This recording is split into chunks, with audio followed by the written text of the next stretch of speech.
The story of the Ottoman Empire began at the end of the 13th century in northwestern Anatolia, a region that is now part of modern Turkey. During this period, the once powerful Seljuk Sultanate had weakened, and many small Turkish principalities, known as beyliks, emerged across the region. Among these was a small frontier state led by Osman I, from whom the Ottoman dynasty took its name. Traditionally, the year 1299 is considered the founding date of the Ottoman state. Osman I ruled a relatively small territory located near the borders of the declining Byzantine Empire. This strategic position allowed him to expand his lands through military campaigns against neighboring Byzantine towns and fortresses. Osman attracted warriors, known as Ghazis, who were motivated by the promise of land, wealth, and religious duty. Through successful raids and conquests, his small principality gradually grew into a significant regional power. After Osman's death around 1324, his son Orhan continued the expansion. One of Orhan's greatest achievements was the capture of Bursa in 1326. Bursa became the first major Ottoman capital and an important center of administration, trade, and culture. Under Orhan's leadership, the Ottomans also crossed into Europe for the first time, establishing a foothold in the Balkans. This move would have enormous consequences for the future of the empire. The reign of Murad I marked another phase of rapid growth. Murad expanded Ottoman control throughout the Balkans and achieved important victories against regional powers. In 1361, the Ottomans captured Adrianople, modern Aden, which became the empire's new capital. Murad also introduced important administrative and military reforms. During this period, the Janissary Corps was established. The Janissaries became one of the most effective military forces in the world and played a key role in Ottoman success for centuries. Murad's successor, Bayezid I, continued the empire's expansion. Known as Bayezid the Thunderbolt because of his speed and military skill, he conquered additional territories in both Anatolia and the Balkans. However, his ambitions brought him into conflict with the powerful Central Asian conqueror Timur. In 1402, the two armies met at the historic Battle of Ankara. Bayezid suffered a devastating defeat and was captured by Timur. The defeat at Ankara plunged the Ottoman state into a period of civil war known as the Ottoman Interregnum.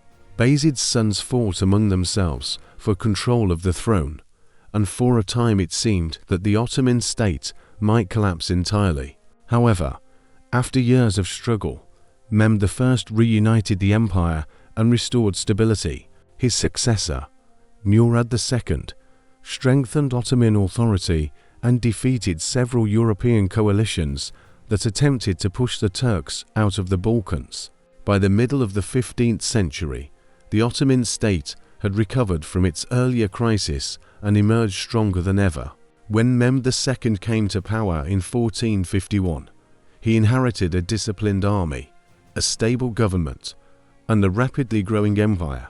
His greatest ambition was to capture Constantinople, the ancient capital of the Byzantine Empire. The preparations he began would soon lead to one of the most significant events in world history, the fall of Constantinople in 1453, marking the end of the Byzantine Empire and the beginning of a new era of Ottoman greatness. The year 1453 marked a turning point not only in Ottoman history, but also in world history. After decades of preparation by earlier rulers, Mehmed II set out to achieve what many Muslim rulers had attempted before him, the conquest of Constantinople. The city had served as the capital of the Byzantine Empire for more than 1,000 years and was protected by massive walls that had resisted countless attacks. In April 1453, Mehmed II began the siege of Constantinople with a large army and powerful artillery. Among his most important weapons were giant cannons capable of damaging the city's famous defensive walls. The siege lasted for nearly 2 months. Despite fierce resistance from the Byzantine defenders, the Ottomans gradually weakened the city's defenses. On May 29, 1453, Ottoman forces launched a final assault and successfully entered Constantinople. The last Byzantine emperor, Constantine XI Palaiologos, died defending the city. The fall of Constantinople brought an end to the Byzantine Empire, one of the longest-lasting states in history. For the Ottomans, it was a tremendous victory that elevated their status among the great powers of the world. Mehmed earned the title, the Conqueror, and immediately began transforming the city into the capital of his expanding empire. Constantinople, later known as Istanbul, became a center of government, commerce, culture, and religion.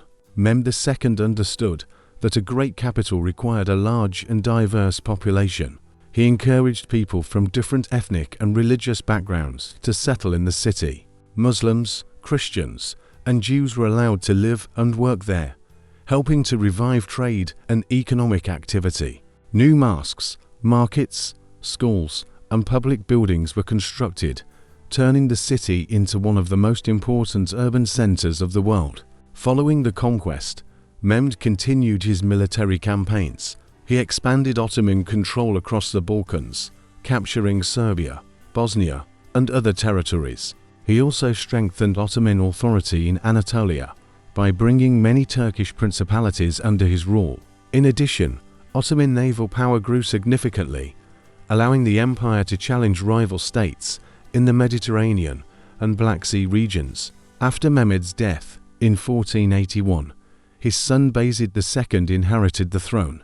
Bayezid focused more on internal stability than conquest. He strengthened administration, encouraged trade, and improved government institutions. During his reign, many Jewish refugees expelled from Spain in 1492 found safety within Ottoman lands, contributing to the empire's economy and culture. In 1512, Bayezid was succeeded by his son Selim I, also known as Selim the Grim. Unlike his father, Selim pursued aggressive military expansion.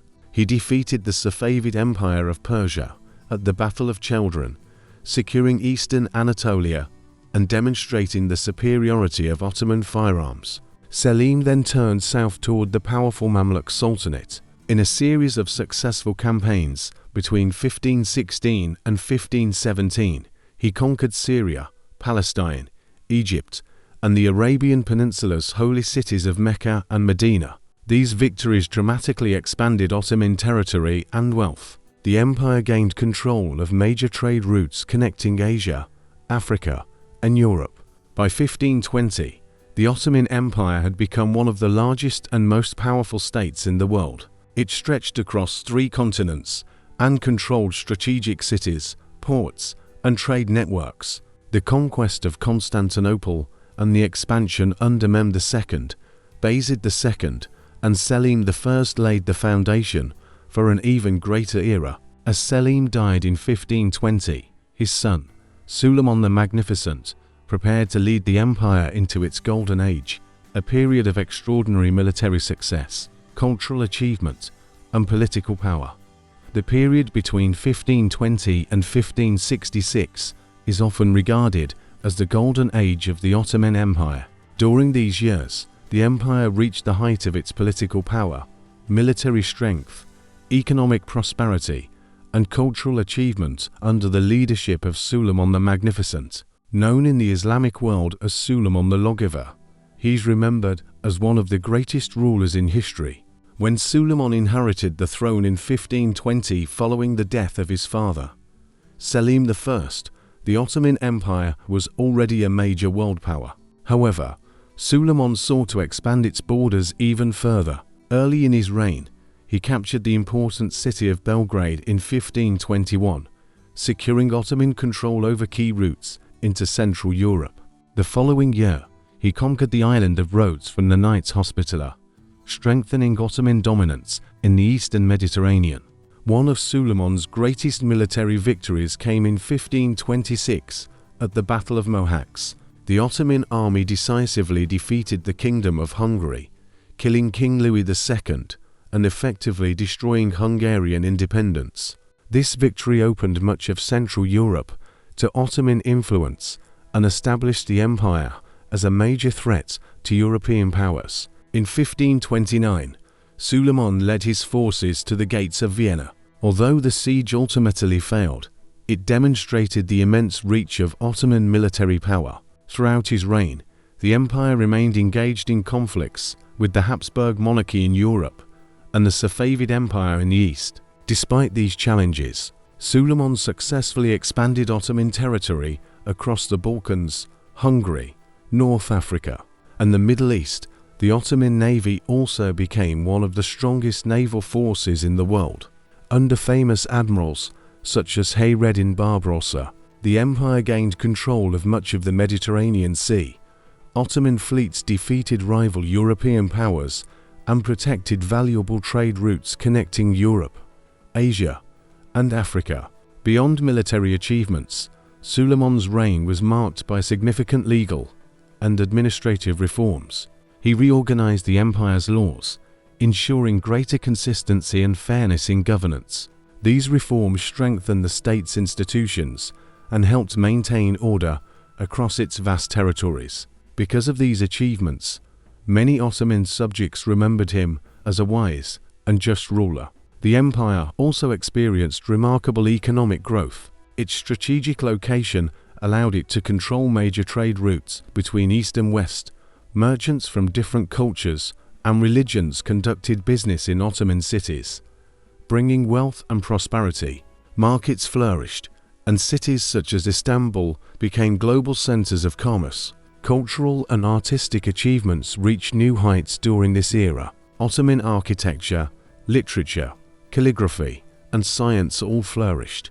The greatest architect of the age was Mimar Sinan, who designed hundreds of structures including mosques, bridges, schools, and public buildings. His masterpieces, such as the Süleymani Mosque, remain symbols of Ottoman architectural excellence. The Ottoman Empire under Suleiman was also a diverse society.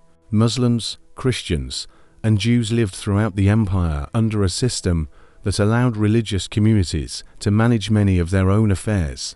This diversity contributed to the empire's cultural richness and economic success. When Suleiman died during a military campaign in 1566, he left behind one of the most powerful empires the world had ever seen.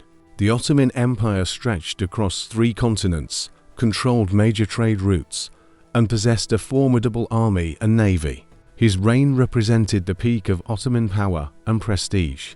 Although the empire would remain influential for centuries, many historians view the death of Suleiman the Magnificent as the end of its greatest era and the beginning of new challenges that would test the empire's strength in the years ahead. The death of Suleiman the Magnificent in 1566 marked the end of the Ottoman Empire's golden age. Although the empire remained one of the world's largest and most powerful states, the following centuries brought new challenges that gradually weakened its position. Between 1566 and 1792, the Ottomans faced military defeats, economic difficulties, internal political struggles, and increasing competition from European powers. Despite these problems, the empire demonstrated remarkable resilience and continued to adapt to changing circumstances. After Suleiman's death, his son Selim II inherited the throne. Unlike his father, Selim was less interested in military leadership and relied heavily on advisors and government officials.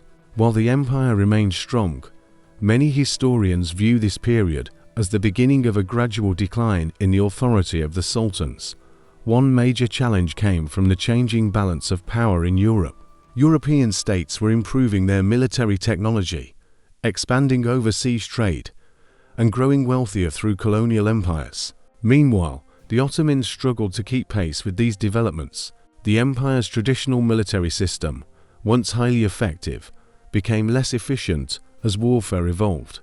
A significant setback occurred in 1571 during the Battle of Lepanto. A coalition of Christian states defeated the Ottoman navy in one of the largest naval battles of the 16th century.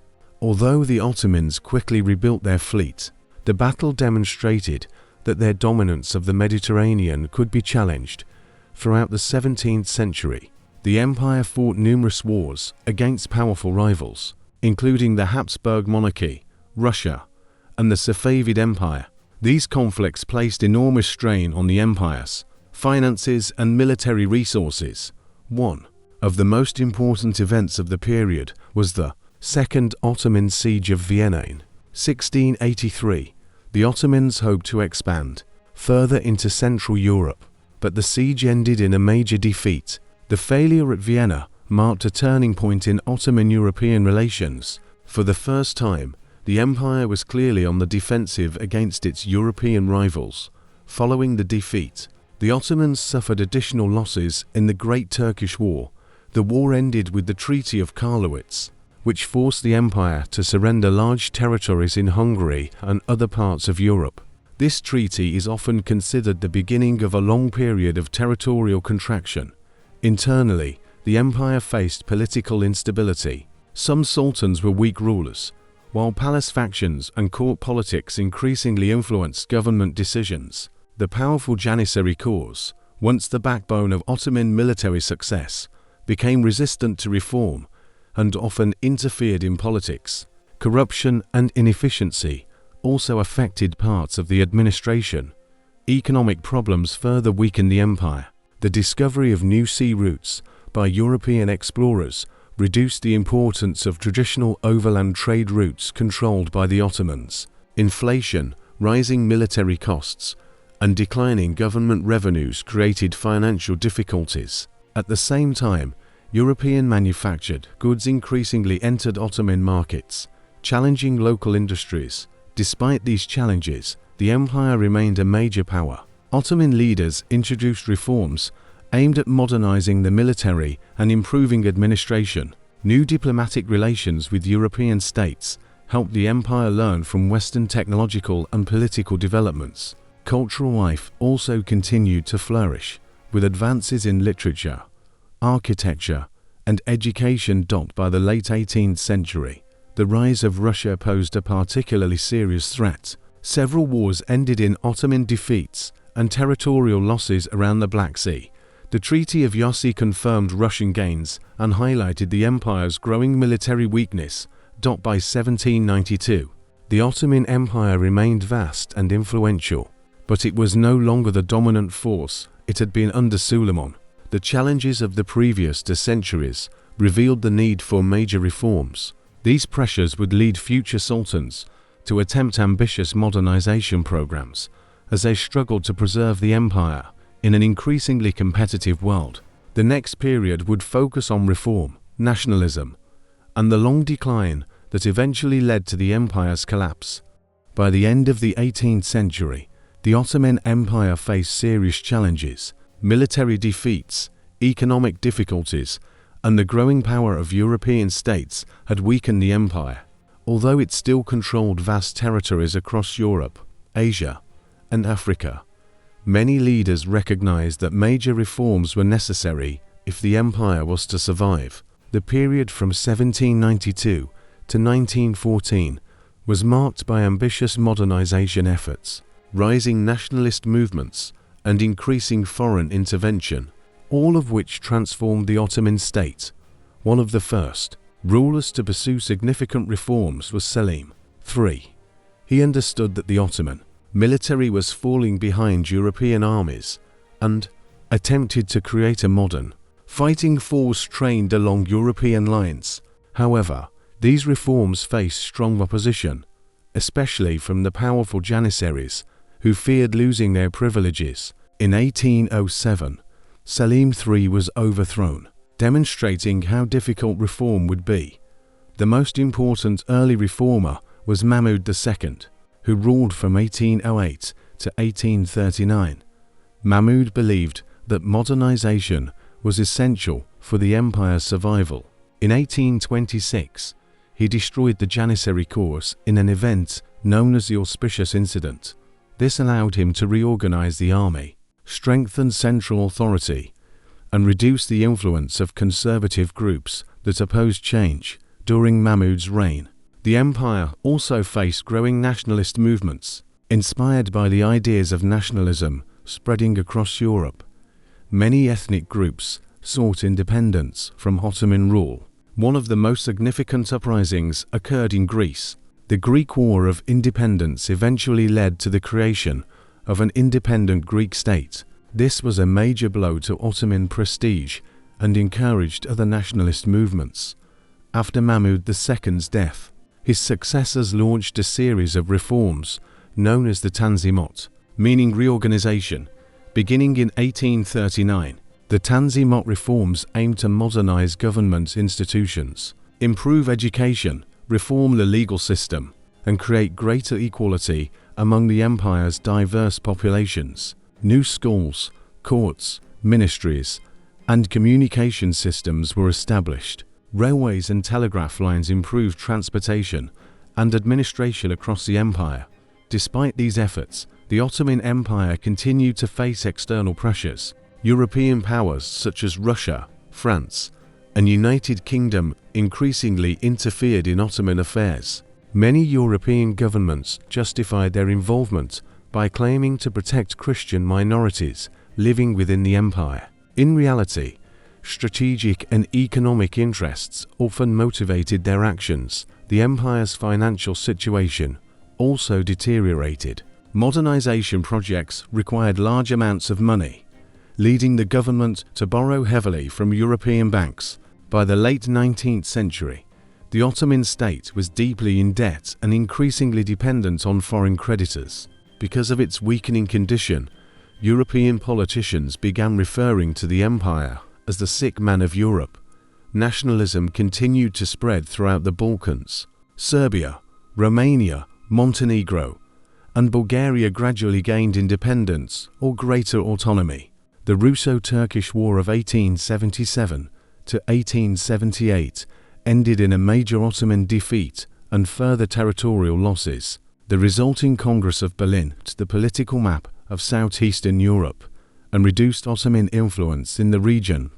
In 1876, the empire adopted its first constitution, creating a constitutional monarchy. However, political instability continued. In 1908, a reformist movement known as the Young Turks forced the restoration of constitutional government. The Young Turks hoped to strengthen and modernize the empire through political and military reforms, but they faced enormous challenges. The years before World War I were especially difficult. The Italo-Turkish War resulted in the loss of Libya, while the Balkan Wars stripped the empire of most of its remaining European territories. Millions of refugees fled into Ottoman lands, creating additional social and economic pressures. By 1914, the Ottoman Empire was a shadow of the great power it had once been under Sultan the Magnificent. Although reform efforts had modernized parts of the state, they could not stop the combined forces of nationalism, foreign intervention, and military decline. As Europe moved toward a global conflict, the Ottoman Empire entered one final and decisive chapter: World War I, a struggle that would ultimately bring an end to more than 6 centuries of Ottoman rule. By 1914, the Ottoman Empire had survived more than 6 centuries, but it was no longer the powerful state that had once dominated 3 continents. Years of military defeats, territorial losses, economic problems, and nationalist uprisings had greatly weakened the empire. When World War I began in August 1914, Ottoman leaders hoped that joining the conflict would help them regain lost territories and restore the empire's prestige. Instead, the war would lead to the final collapse of the Ottoman state. At the outbreak of the war, the Ottoman government remained neutral for a short time. However, the empire soon entered the conflict on the side of the Central Powers, led by Germany and Austria-Hungary. Ottoman leaders believed that an alliance with Germany offered the best chance of protecting the empire from its traditional enemies, particularly Russia.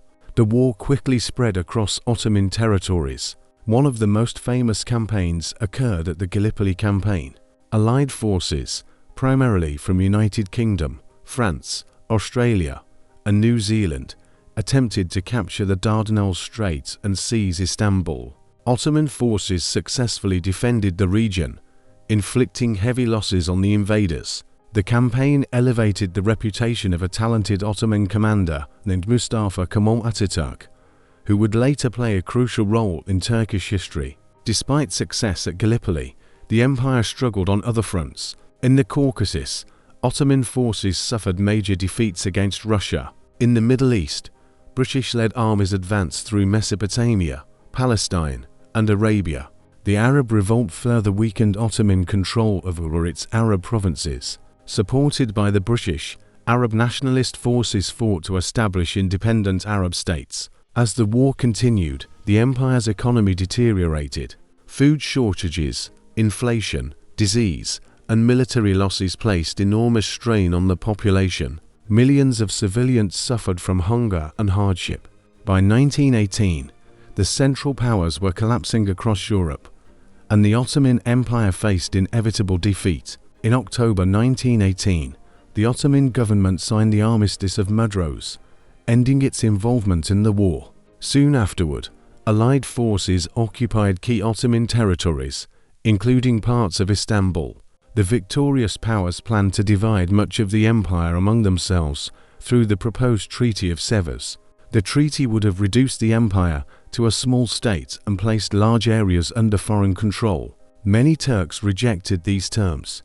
Under the leadership of Mustafa Kemal Ataturk, a nationalist movement emerged in Anatolia.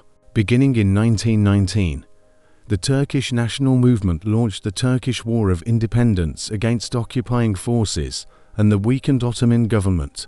Through a series of military victories and political efforts, the nationalists succeeded in driving out foreign armies and establishing control over Anatolia. As the nationalist movement gained strength, the authority of the Ottoman Sultan rapidly declined. In November 1922, the Turkish Grand National Assembly formally abolished the Ottoman Sultanate, ending a dynasty that had ruled since the time of Osman I in 1299.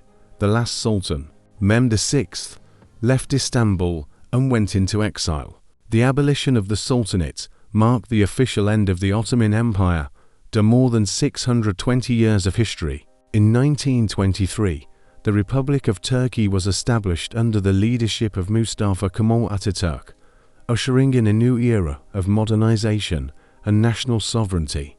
The Ottoman Empire left a profound legacy. It connected Europe, Asia, and Africa through trade, culture, and diplomacy. Its achievements in architecture, law, military organization, and administration influenced generations of people across 3 continents. From the small frontier principality founded by Osman I in 1299 to its dissolution in 1922, the history of the Ottoman Empire remains one of the most remarkable stories in world history.